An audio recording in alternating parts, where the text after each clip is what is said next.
Welcome back to Meaning in Christ. Christians are often perceived as selectively following certain Old Testament laws while disregarding others. This video seeks to clarify why some laws, like the Ten Commandments, continue to be observed by Christians, while dietary and ritual laws are no longer followed. The goal is to explain the distinction between moral and cultural laws, the impact of historical events like the temple's fall, and how Jesus' teachings influenced the interpretation of the Old Testament laws. The Old Testament contains more than 600 laws governing aspects of life for the ancient Israelites, including worship practices, civil regulations, and moral conduct. These laws are commonly divided into three categories. 1. Moral laws. These laws establish ethical principles such as the Ten Commandments. They cover concepts like honesty, justice, and respect for others, and are considered universal and timeless. 2. Ceremonial laws. These laws prescribe religious rituals, sacrifices, dietary restrictions, and purity regulations. They were specific to the cultural and religious life of the Israelites, rooted in their covenant relationship with God, and focused on maintaining ritual purity and worship practices. 3. Civil laws. These laws provided guidelines for the governance of ancient Israel, addressing civil disputes, penalties, and theocratic rule. Like the ceremonial laws, they were also culturally specific and relevant to the ancient Israelite society.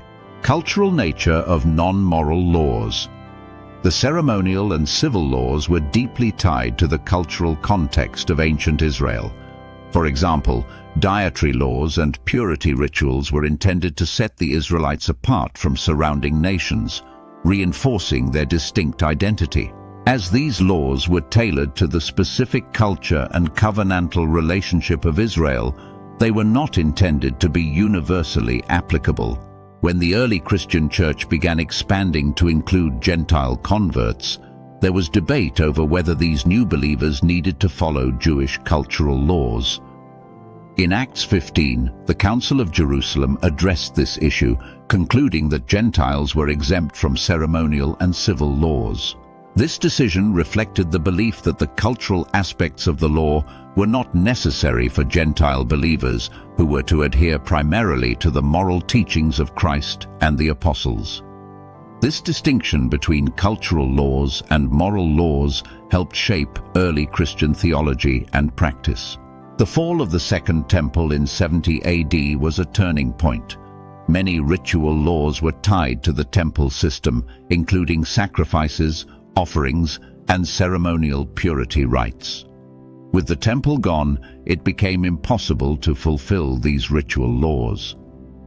Early Christians understood that the sacrificial system and related rituals were no longer applicable. In Matthew 5:17, Jesus stated, "Do not think that I have come to abolish the law or the prophets. I have not come to abolish them, but to fulfill them." Theologians interpret this to mean that Jesus completed the purpose of the ceremonial and civil laws, thereby altering their role in Christian life.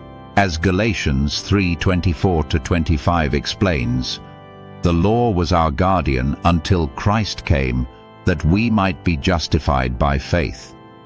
Now that this faith has come, we are no longer under a guardian," indicating that the ceremonial and civil laws were essential for a time. They were meant to prepare people for Christ's arrival and his ultimate sacrifice.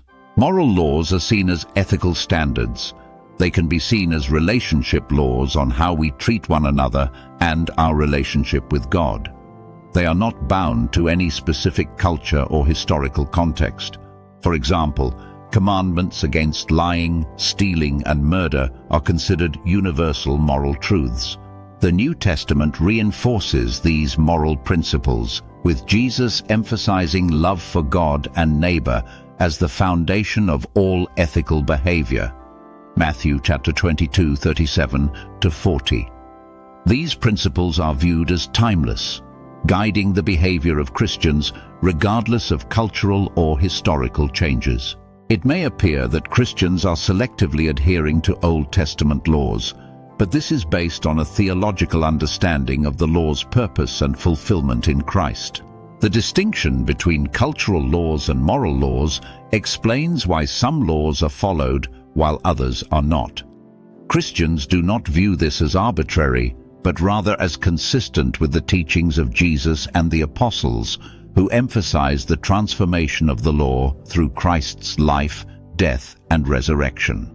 The Apostle Peter's vision in Acts 10, where God declares all foods clean, further underscores the end of ritual dietary restrictions, which were cultural. The decision at the Council of Jerusalem in Acts 15 reaffirmed that Gentile converts were not required to adopt Jewish cultural practices, but were encouraged to follow moral principles. The differentiation between moral, ceremonial, and civil laws, along with their cultural context, clarifies why Christians continue to observe some Old Testament laws while not adhering to others. This approach is rooted in the belief that Jesus fulfilled the law, changing the way Christians relate to the Old Testament. Moral laws are viewed as universal guides for ethical living, while cultural and ceremonial laws are understood as context-specific, fulfilled, and no longer required.